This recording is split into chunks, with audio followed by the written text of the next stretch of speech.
नमस्कार दोस्तों, स्वागत है आपका आपके अपने यूट्यूब चैनल पर। तो आज हम शुरू करने जा रहे हैं क्लास 10th का जो चैप्टर राजनीतिक विज्ञान का जो चैप्टर है सत्ता की साझेदारी। सत्ता की जो साझेदारी चैप्टर है वो एग्ज़ाम की दृष्टि से बहुत ही इम्पोर्टेंट है, इसलिए इसके जो मोस्ट इम्पोर्टेंट क्वेश्चन हैं वो आपके सामने रखने जा रहे हैं। तो प्लीज़ वीडियो को एंड तक ज़रूर देखना। जो भी 10th क्लास के स्टूडेंट इस वीडियो को देख रहे हैं तो वीडियो को यदि वीडियो अच्छा लगे तो वीडियो को लाइक कर दीजिएगा। चैनल पर नए हो तो चैनल को सब्सक्राइब करके बेल आइकन को ऑल पे क्लिक ज़रूर करना, क्योंकि आगे आने वाले सभी वीडियोज़ की नोटिफिकेशन आप तक पहुँच सके सबसे पहले। तो चलिए वीडियो की शुरुआत करते हैं। फर्स्ट क्वेश्चन है, कौन सी भाषा बोलने वाले बेल्जियम में रहते हैं? तो डच, फ्रेंच और जर्मन है वो, ये तीनों भाषा बोलने वाले हैं वो बेल्जियम में रहते हैं। और अंग्रेजी भाषा बोलने वाले भी बेल्जियम में रहते हैं, क्योंकि वहाँ पर अंग्रेजी भाषा बोलने वाले भी रहते हैं। नेक्स्ट क्वेश्चन है बेल्जियम निम्न में से किस महाद्वीप का देश है? तो यूरोप महाद्वीप का देश है। गाइज आपसे एक रिक्वेस्ट है, यदि चैनल पर नए हो तो चैनल को सब्सक्राइब जरूर करना, क्योंकि आपके लिए हम इसी प्रकार के वीडियोज़ उपलब्ध करवाते हैं हमारे यूट्यूब चैनल पर। तो प्लीज़ सब्सक्राइब ज़रूर करना। नेक्स्ट क्वेश्चन है, बेल्जियम की जो राजधानी है वो ब्रुसेल्स है। ब्रुसेल्स बेल्जियम की राजधानी है। नेक्स्ट क्वेश्चन है, बेल्जियम में कौन सी भाषा बोलने वाले तुलनात्मक रूप से ज़्यादा थे? तो डच भाषा बोलने वाले तुलनात्मक रूप से हैं वो ज़्यादा थे। बेल्जियम में कौन सी भाषा बोलने वाले राजनीतिक रूप से ताकतवर समूह थे? तो फ्रेंच भाषा बोलने वाले राजनीतिक रूप से ताकतवर थे। क्वेश्चन नंबर 5 है, निम्न में से किस देश में 1970 से 1993 ईस्वी के बीच अपने संविधान में संशोधन किए? तो बेल्जियम में अपने संविधान में संशोधन किए थे 1970 से 1993 ईस्वी में। प्रश्न नंबर 6 है कि 1956 ईस्वी में श्रीलंका में कौन सी भाषा को राजभाषा घोषित किया गया? तो सिंहली भाषा है वो राजभाषा के रूप में घोषित कर दिया गया था 1956 में श्रीलंका में। श्रीलंका में किस धर्म को मानने वालों की संख्या अधिक है? तो बौद्ध धर्म को मानने वालों की संख्या अधिक है। नेक्स्ट क्वेश्चन है क्वेश्चन 8, किस देश में दो समुदायों के बीच आपसी अविश्वास ने बड़े टकराव का रूप ले लिया था? तो श्रीलंका में ले लिया था। श्रीलंका के गृह युद्ध का कब अंत हुआ? तो 2009 में हुआ था। बेल्जियम में फ्रेंच और डच बोलने वाले लोगों में तनाव कब होने लगा? 1950 और 60 के मध्य होने लगा था। क्वेश्चन, रिक्त स्थानों की पूर्ति करनी है। यहाँ पर रिक्त स्थान में दिया गया है श्रीलंका। यहाँ पर रिक्त स्थान छोड़ा गया है। मई में एक स्वतंत्र राष्ट्र बना 1948 में है वो श्रीलंका में एक स्वतंत्र राष्ट्र बना। यहाँ पर रिक्त स्थान छोड़ा गया है। श्रीलंका का सबसे प्रमुख सामाजिक समूह था तो सिंहली श्रीलंका का प्रमुख सामाजिक समूह था। यूरोपीय संघ का मुख्यालय यहाँ पर रिक्त स्थान छोड़ा गया है को चुना गया तो ब्रुसेल्स को चुना गया था। यहाँ पर रिक्त स्थान छोड़ा गया था कि भारत का पड़ोसी देश है तो भारत का पड़ोसी देश श्रीलंका है। श्रीलंका की कुल जनसंख्या में यहाँ पर रिक्त स्थान छोड़ा गया था प्रतिशत सिंहली है तो 74% है। नेक्स्ट क्वेश्चन है, यहाँ पर रिक्तस्थानी है। बेल्जियम की आबादी में 59% लोग भाषा बोलते हैं, यानी 59% लोग हैं वो डच भाषा बोलते हैं। अति लघुतरात्मक क्वेश्चन है कि 1950 और 60 के दशकों के बीच ब्रुसेल्स में दो समुदायों के बीच प्रमुख समस्या क्या थी? तो भाषाई विविधता ये एक प्रमुख समस्या रही थी। उस देश का नाम लिखिए जहां 1956 के बाद जातीय संघर्ष, हिंसा और विद्रोह का रूप ले लिया। तो श्रीलंका है वो ऐसा देश है जहां पर 1956 के बाद जातीय संघर्ष ने हिंसा और विद्रोह का रूप ले लिया था। सत्ता की साझेदारी से आप क्या समझते हैं? तो एक ऐसी व्यवस्था जिसमें समाज के सभी महत्वपूर्ण वर्गों को देश के शासन संचालन में स्थायी साझेदारी प्राप्त हो उसे सत्ता की साझेदारी कहते हैं। नेक्स्ट क्वेश्चन है, गृह युद्ध किसे कहते हैं? तो किसी देश में सरकार विरोधी समूहों की हिंसक लड़ाई ऐसा रूप ले कि वह युद्ध सा लगने लगे उसे गृह युद्ध कहते हैं। नेक्स्ट क्वेश्चन है क्वेश्चन नंबर 5,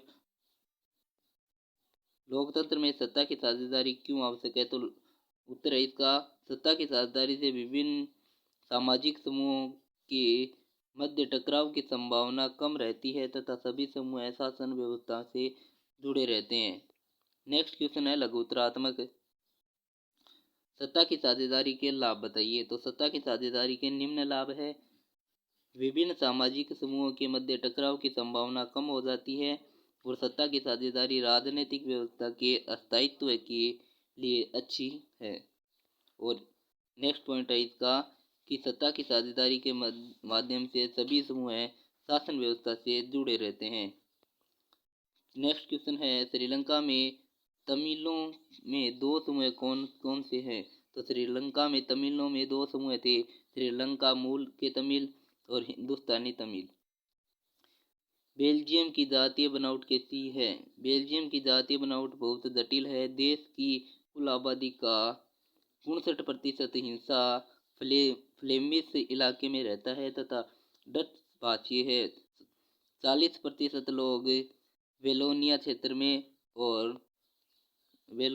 में रहते हैं तथा फ्रेंच भाषाई तथा शेष 1% जर्मन बोलते हैं तथा राजधानी ब्रुसेल्स के 80% लोग फ्रेंच बोलते हैं तथा 20% लोग डच भाषा बोलते हैं। नेक्स्ट क्वेश्चन है क्वेश्चन नंबर 4 है, बहुवाद से आप क्या समझते हैं? तो बहुवाद ये मान्यता है कि अगर कोई समुदाय बहुसंख्य है तो वह अपने मनचाहे ढंग से देश में शासन कर सकता है, इसके लिए वह अल्पसंख्यक समुदाय की जरूरत या इच्छाओं की अवहेलना कर सकता है। नेक्स्ट क्वेश्चन है, श्रीलंका में हुए जातीय संघर्ष की विवेचना कीजिए। तो श्रीलंका में तमिलों ने अपनी राजनीतिक पार्टियों का निर्माण किया तथा श्रीलंका सरकार के समक्ष तमिलों को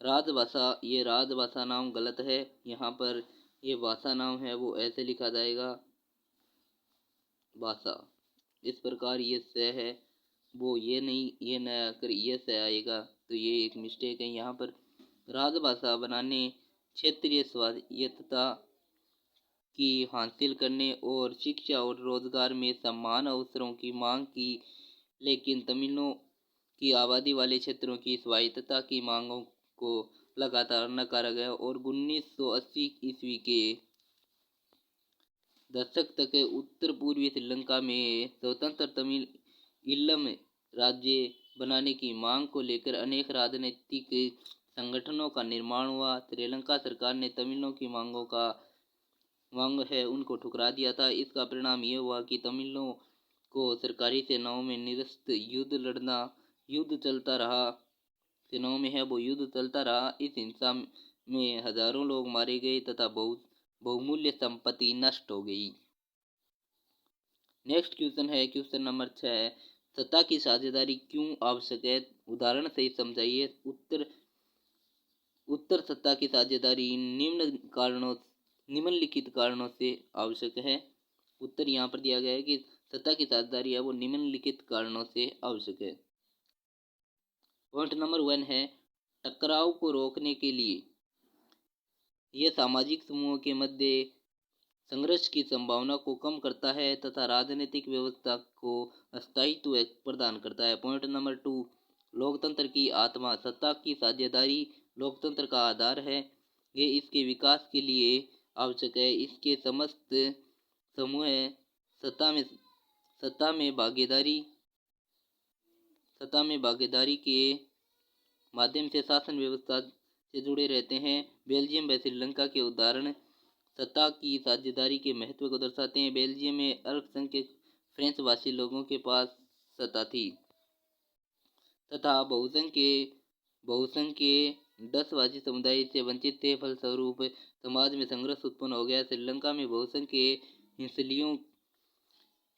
सिंहलियों के पास सत्ता थी। अल्पसंख्यक तमिल सत्ता से दूर थे तथा तभी भी संघर्ष उत्पन्न हो गया। अतः समाज कल्याण के लिए सत्ता की साझेदारी आवश्यक है। सत्ता की साझेदारी है वो आवश्यक है। ये इसका आंसर हो गया। यहाँ पर जो है यहाँ पर लिखा नहीं हो गया है, अतः समाज कल्याण के लिए यहाँ पर नीचे रह गया है। तो यहाँ पर लिखना है आपको, अतः समाज कल्याण के लिए सत्ता की साझेदारी है वो आवश्यक है।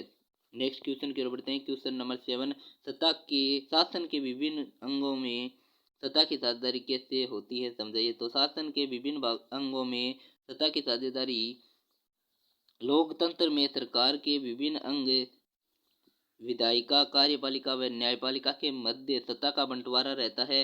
इन सभी के पास शक्ति होती है तथा वे आपस में एक दूसरे पर नियंत्रण रखते हैं। इससे ही सत्ता का क्षैतिज वितरण कहा जाता है। इस प्रकार के बंटवारे से ये सुनिश्चित हो जाता है कि कोई भी एक अंग सत्ता को असीमित उपयोग नहीं कर सकता। प्रत्येक अंग एक दूसरे पर अंकुश रखता है। इससे विभिन्न संस्थाओं के मध्य संतुलन बना रहता है। विभिन्न संस्थाओं के मध्य वो संतुलन बना रहता है। तो ये था क्लास जो 10th क्लास थी उसका मोस्ट इम्पोर्टेंट चैप्टर, जिसके बारे में आज हमने जानने का जो है संपूर्ण जानकारी प्राप्त करी है। उम्मीद करता हूँ वीडियो पसंद आया होगा। यदि वीडियो पसंद आए तो वीडियो को गाइस लाइक कर दीजिएगा और चैनल पर नए हो तो चैनल को सब्सक्राइब करके ऑल पे क्लिक जरूर करना, ताकि इसी प्रकार की वीडियो आप तक पहुंच सके सबसे पहले। तो आज की कक्षा में इतना ही। मिलते हैं गाइस नेक्स्ट वीडियो में कुछ नए टॉपिक के साथ। तब तक के लिए जय हिंद, जय भारत।